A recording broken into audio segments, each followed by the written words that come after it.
ഇന്ന് ഞാൻ നിങ്ങളോട് പറയാൻ ഉദ്ദേശിക്കുന്നത് സോറിയാസിസ് എന്ന അസുഖവും അതുമായിട്ട് ബന്ധപ്പെട്ട സോറിയാറ്റിക് ആർത്രൈറ്റിസിനെ കുറിച്ചുമാണ്. അപ്പോൾ സോറിയാസിസ് എല്ലാവരും കേട്ടിരിക്കുന്ന ഒരു അസുഖമാണ്.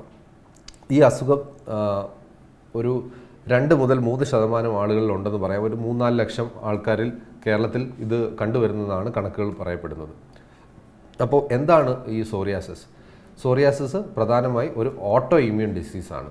അപ്പോൾ മനസ്സിലാക്കേണ്ടത് ഇത് നമ്മുടെ ഇമ്മ്യൂണിറ്റിക്ക് വരുന്ന ചെറിയ വ്യതിയാനങ്ങൾ കൊണ്ടും തകരാറ് കൊണ്ടും വരുന്ന അസുഖമാണ്, അല്ലാതെ ഒരു ഇൻഫെക്ഷൻ കൊണ്ട് മറ്റ് വരുന്നതല്ല. എന്തുകൊണ്ടാണ് ഞാനിത് പറഞ്ഞതെന്ന് വെച്ചാൽ, ഒരു മിഥ്യാധാരണയുണ്ട് നമ്മുടെ സമൂഹത്തിൽ ഇത് പകരുന്ന ഒരു അസുഖമാണെന്ന്. ഇപ്പോഴും പലരും അത് വിശ്വസിക്കുന്നുണ്ട്. അതായത് സോറിയാസിസ് ഉള്ള പേഷ്യൻസിനോട് അടുത്ത് ഇടപഴകുകയോ കിടന്നോ ചെയ്താൽ അത് പകരുമെന്ന്. ഒരിക്കലുമില്ല. ഇത് തീർച്ചയായും തെറ്റായ ഒരു ധാരണയാണ്. അപ്പോൾ സോറിയാസിസ് എന്ന് പറഞ്ഞ അസുഖം, ഒന്നാമതായി പറയട്ടെ, ഇതൊരു ഓട്ടോ ഇമ്മ്യൂൺ ഡിസീസാണ്. അപ്പോൾ ഓട്ടോ ഇമ്മ്യൂൺ ഡിസീസ് എന്ന് പറഞ്ഞാൽ എന്താ? നമ്മുടെ ഇമ്മ്യൂണിറ്റിക്ക് ചെറിയ വ്യതിയാനങ്ങൾ പറ്റിയിട്ട് നമ്മുടെ തന്നെ കോശങ്ങളെ അറ്റാക്ക് ചെയ്യുന്ന അസുഖങ്ങളെയാണ് ഓട്ടോ ഇമ്മ്യൂൺ ഡിസീസ് എന്ന് പറഞ്ഞത്.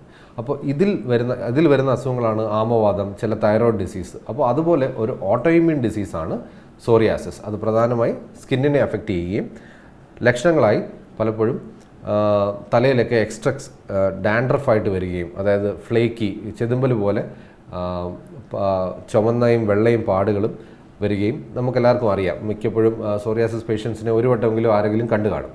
അപ്പോൾ ഇതൊരു വലിയ സോഷ്യൽ സ്റ്റിഗ്മയാണ്. അപ്പം ഇപ്പോഴും പലപ്പോഴും ആളുകൾ വിചാരിക്കുന്നത് ഇത് പകരുന്ന ഒരു അസുഖമാണെന്ന്, ഒരാളിൽ നിന്ന് മറ്റൊരാളിലേക്ക് പകരും എന്നുള്ളതാണ്. പക്ഷേ ഇത് തീർച്ചും തെറ്റായ ഒരു ധാരണയാണ്. സോറിയാസിസ് ഒരിക്കലും പകരുകയില്ല. കാരണം അതൊരു ഓട്ടോ ഇമ്മ്യൂൺ ഡിസീസാണ്. അല്ലാതെ നമ്മളെന്തെങ്കിലും ചെയ്തതുകൊണ്ടോ ഇൻഫെക്ഷൻ വന്നതുകൊണ്ടോ നമ്മളെന്തെങ്കിലും കഴിച്ചതുകൊണ്ടോ ഒന്നുമല്ല, നമ്മുടെ ഇമ്മ്യൂണിറ്റിക്കുള്ള വ്യതിയാനം കൊണ്ടാണ്. പിന്നെ ഇതൊരു 3% ആളുകൾ കാണുമെന്ന് ഞാൻ പറഞ്ഞു. അപ്പോൾ അതിൽ തന്നെ ഒരു 30% ആളുകൾക്ക് വരാൻ സാധ്യതയുള്ള ഒരു കാര്യമാണ് സോറിയാറ്റിക് ആർത്രൈറ്റിസ്. ഇവർക്ക് സന്ധികൾക്ക് വേദനയും നീർക്കെട്ടും വരാനുള്ള ചാൻസ് ഉണ്ട്. ഒരു 30% ചാൻസ് ഉണ്ടെന്ന് പറയാം. അപ്പോൾ ഇത് മറ്റേ നമ്മൾ ആമവാദത്തിലൊക്കെ കാണുന്ന പോലെ തന്നെ സന്ധികളിലുള്ള നീർക്കെട്ടും വേദനയായി തുടങ്ങുകയും നല്ല വൈകല്യങ്ങളൊക്കെ വരാൻ സാധ്യതയുള്ളത്. ഇൻഫാക്ട് റുമറ്റോയ്ഡ് ആർത്രൈറ്റിസിനേക്കാളും കുറച്ചും കൂടെ വൈകല്യങ്ങൾ വരാൻ സാധ്യതയുള്ളത് സോറിയാറ്റിക് ആർത്രൈറ്റിസിലാണെന്ന് പറയാം. അപ്പോൾ സോറിയാസിസ് ഉള്ളവർക്ക് സോറിയാറ്റിക് ആർത്രൈറ്റിസ് വരാം. മാത്രമല്ല അത് ചിലപ്പോൾ നമ്മുടെ സ്പൈനിനെയും അഫക്റ്റ് ചെയ്യാം. അപ്പോൾ സോറിയാറ്റിക് ആർത്രൈറ്റിസ് ചിലപ്പോൾ നമ്മുടെ കശേരുക്കളെയൊക്കെ അഫക്റ്റ് ചെയ്യാം. അതേപോലെ സേക്രോയിലിയാക് ജോയിൻറ്റിനെ എഫക്റ്റ് ചെയ്യാം. അങ്ങനെ വരുമ്പോൾ നമുക്ക് നടുവേദനയായിട്ടും ഇത് അനുഭവപ്പെടാം. രാവിലെ എഴുന്നേൽക്കുമ്പോൾ ഉള്ള പിടുത്തം, മുറുക്കം ഒരു 30 മിനിറ്റ് എടുക്കും നടന്നു കഴിഞ്ഞിട്ട് വേദന മാറാൻ. അപ്പം അങ്ങനത്തുള്ള ലക്ഷണങ്ങളായിട്ടും സോറിയാറ്റിക് ആർത്രൈറ്റിസ് വരാം.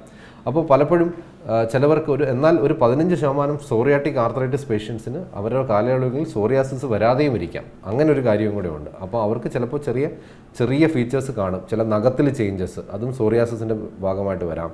ചില ഹിഡൻ ഏരിയാസിൽ, ചെവിയുടെ പിന്നിൽ, നമ്മുടെ കൈമുട്ടിൽ, പുക്കിൾ ഭാഗത്ത്, അങ്ങനെ ബ്രസ്റ്റിന് താഴെ അവിടെയൊക്കെയായിട്ട് ചെറിയ പാടുകളായിട്ട് ഇരിക്കുകയും പിന്നീട് ആർത്രൈറ്റിസ് കൂടുതലായിട്ട് വരികയും ചെയ്യാം. അപ്പോൾ ഇത് രണ്ടും ഇൻ്റർചേഞ്ചബിളാണ്. ചിലവർക്ക് ഇത് രണ്ടും വരാം. ചിലവർക്ക് സോറിയാസിസിൻ്റെ ഫീച്ചേഴ്സ് ഇല്ലാതെ ആർത്രൈറ്റിസും വരാം. സ്പൈനിനെ അഫക്റ്റ് ചെയ്യാം, ജോയിൻസിനെ അഫക്റ്റ് ചെയ്യാം. അപ്പോൾ ഇത് നിസ്സാരമായ ഒരു വാദമല്ല. എന്നാൽ ഇത് ഏർലി ആയി റെക്കഗ്നൈസ് ചെയ്താൽ ഇപ്പോൾ വളരെ ഫലപ്രദമായ ചികിത്സ അവൈലബിൾ ആയിട്ടുണ്ട്. അപ്പോൾ ചെറിയ രൂപയിൽ നിൽക്കുന്ന മീതോട്രിക്സേറ്റ്, ഒരു മാസം ഒരു 300-350 രൂപയ്ക്ക് ചികിത്സിക്കുന്ന മീതോട്രിക്സേറ്റ് മുതലായ മരുന്നുകൾ ഇതിന് വളരെ ഫലപ്രദമാണ്. ഒരു 60% ആളുകളിലും അത് മതി. അല്ലെങ്കിൽ പുതിയതായി വന്ന അപ്രിമിലാസ്റ്റ് എന്ന് പറഞ്ഞ ടാബ്ലറ്റും സോറിയാസിസും സോറിയാറ്റിക് ആർത്രൈറ്റിസിനും ഉപയോഗിക്കാവുന്നതാണ്. പിന്നെ അഡ്വാൻസ്ഡ് ആയിട്ട് വന്ന ഒരുപാട് മരുന്നുകൾ, TNF മരുന്നുകൾ, അഡാലിമുമാബ് മുതലായ മരുന്നുകളും ഇതിന് വളരെ ഫലപ്രദമാണ്. അതിനുശേഷം പിന്നെയും വന്ന സെക്കിക്കുനുമാബ്, ഇസിക്യുസുമാബ് എന്നൊക്കെ പറഞ്ഞ ബയോളജിക്കൽ ട്രീറ്റ്മെൻറ്റ് ഓൾമോസ്റ്റ് ഈ സ്കിൻ ലീഷൻസിനെയൊക്കെ 90%-ലധികം കൺട്രോൾ ചെയ്യാൻ പറ്റും. അപ്പം നമുക്ക് സോറിയാസിസ് ഉണ്ടെങ്കിലും സോറിയാറ്റിക് ആർത്രൈറ്റിസ് ഉണ്ടെങ്കിലും ഒരിക്കലും ഡിപ്രസ്ഡ് ആവണ്ട.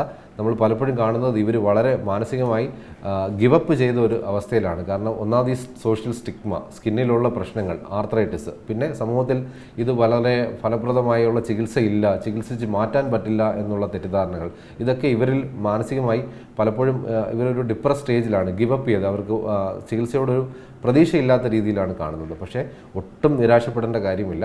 ഒരുപാട് നല്ല ട്രീറ്റ്മെൻ്റ് ഉള്ള ഒരു കാലഘട്ടത്തിലാണ് നമ്മളിപ്പോൾ. കാരണം ഇമ്മ്യൂണോളജിയിലും റൊമറ്റോളജിയിലും ഉള്ള അത്രയുള്ള ഡെവലപ്മെൻറ്റ്സ് സോറിയാസിസും സോറിയാറ്റിക് ആർത്രൈറ്റിസ് ട്രീറ്റ്മെൻറ്റിലും ഒരുപാട് നല്ല കുതിച്ചുചാട്ടം ആണ് വന്നിരിക്കുന്നത്. പല മരുന്നുകളും സൈഡ് എഫക്റ്റുകൾ വളരെ കുറവുള്ളതാണ്. തെറ്റിദ്ധരിക്കരുത്, ഇത് പെയിൻ കില്ലേഴ്സും സ്റ്റിറോയിഡ്സും ഒന്നുമല്ല. അത് വേറൊരു തെറ്റിദ്ധാരണയാണ്. പലപ്പോഴും ആളുകൾ പേടിക്കുന്നത് ഇംഗ്ലീഷ് മരുന്നുകൾ സ്റ്റിറോയിഡും പെയിൻ കില്ലേഴ്സും ഒക്കെയാണെന്ന്. ഈ സോറിയാറ്റിക് ആർത്രൈറ്റിസിൽ അതൊന്നുമില്ലാത്ത disease modifying anti rheumatic drugs ആണ് ഉപയോഗിക്കുന്നത്. പിന്നീട് ക്ലിനിക്കിൽ പലപ്പോഴും ആളുകൾ ചോദിക്കുന്നൊരു ക്വസ്റ്റ്യനാണ്, സാറേ ഇത് ചികിത്സിച്ച് മാറ്റാൻ പറ്റുമോ? അപ്പോൾ ഇത് ഒന്നാമതായി മനസ്സിലാക്കേണ്ടത് ഇതൊരു ക്രോണിക് ഇൽനെസ്സാണ്. അപ്പോൾ ഒരു ക്രോണിക് ഇൽനെസ് നമ്മുടെ ഓട്ടോ ഇമ്മ്യൂണാണ്, നമ്മുടെ ഇമ്മ്യൂണിറ്റിക്കുള്ള പ്രശ്നമാണ്. അത് അങ്ങനെ ഒരാഴ്ച, ഇപ്പോൾ ഒരു പനിയുടെ മരുന്ന് ഒരാഴ്ച കഴിച്ചാൽ നമ്മൾ ശരിയാവും, അല്ലെങ്കിൽ ഒരു ഇൻഫെക്ഷൻ വന്നു ഒരാഴ്ച കഴിച്ച് അത് ശരിയാവും. അങ്ങനെയല്ല ഇതൊരു ക്രോണിക് ഇൽനെസ് ആയതുകൊണ്ട് നമ്മൾ ഒരു ഇച്ചിരി നീണ്ട കാലയളവിൽ ചിലപ്പോൾ കഴിക്കേണ്ടതായി വരും. അപ്പോൾ ഇത് കൺട്രോൾ ആയതിനു ശേഷം കുറച്ച് കഴിയുമ്പോൾ നമ്മൾ ഡോസുകൾ പതുക്കെ കുറച്ച് നിർത്താൻ പറ്റും. ഒരു 60% ആളുകളിലും നിർത്താൻ പറ്റും. പക്ഷേ ഡ്യൂറേഷൻ വ്യക്തമായി പറയാൻ പറ്റത്തില്ല. അത് അസുഖത്തിൻ്റെ കാഠിന്യവും സിവിയറിറ്റി എത്രയാണ്, എന്തൊക്കെ ജോയിൻറ്റ്സ് ഇൻവോൾവ് ആയിട്ടുണ്ട്, സ്പൈൻ ഇൻവോൾവ് ആണോ, സ്കിന്നിൽ കൂടുതലാണോ എന്നൊക്കെ ആശ്രയിച്ചിരിക്കും അതിൻ്റെ കാലയളവ്. പക്ഷേ ഇത് കൺട്രോളബിൾ ആണ്. ക്യൂറബിൾ ആണോ എന്ന് ചോദിച്ചാൽ മരുന്നുകൾ ചിലപ്പോൾ നിർത്താൻ പറ്റിയേക്കാം, പക്ഷേ ഇത് പൂർണ്ണമായി മാറില്ല. പക്ഷേ നമ്മൾ കൺട്രോൾ ചെയ്ത് വെച്ചാൽ നമ്മുടെ ക്വാളിറ്റി ഓഫ് ലൈഫ് ഒരുപാട് ഇമ്പ്രൂവ് ചെയ്യും. വൈകല്യങ്ങൾ വരാതെ നമുക്ക് ഒരു സാധാരണ ജീവിതത്തിലേക്ക് വരാനും നല്ലൊരു ജീവിതം നയിക്കാനും സാധ്യമാണ് സോറിയാറ്റിക് ആർത്രൈറ്റിസുമായിട്ട് നമ്മൾ ഡീൽ ചെയ്യുമ്പോൾ. അപ്പോൾ ഒരു നല്ല ശുഭപ്രതീക്ഷയുള്ള ഒരു കാലഘട്ടമാണ്.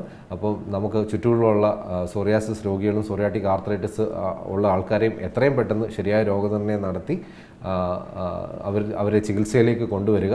അതിൻ്റെ ഒരു അവയർനെസ് എല്ലാവർക്കും ഉണ്ടായിരിക്കേണ്ടത് വളരെ ഇമ്പോർട്ടൻ്റ് ആണ്. Thank you.